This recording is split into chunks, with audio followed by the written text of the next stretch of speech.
हे healthy high protein टिकीज मी फक्त 10 मिनिटात तयार केले. ते पण अगदी कमी इन्ग्रीडियंट्समध्ये.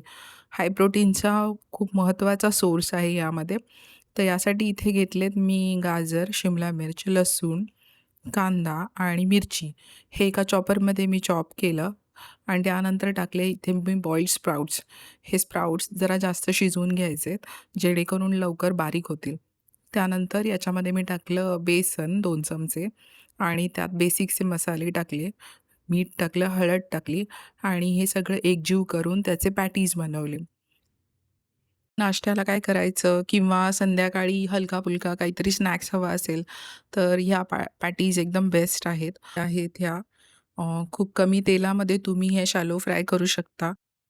लो बजेटमध्ये हेल्दी रेसिपी हवी असेल तर हे तुम्ही नक्की ट्राय करू शकता आणि वेट मॅनेजमेंटसाठी सुद्धा हे उपयोगी आहे. तर हा व्हिडिओ तुम्हाला आवडला असेल तर नक्की लाईक, शेअर, कमेंट करा, सबस्क्राईब करा माझ्या चॅनलला. Thank you.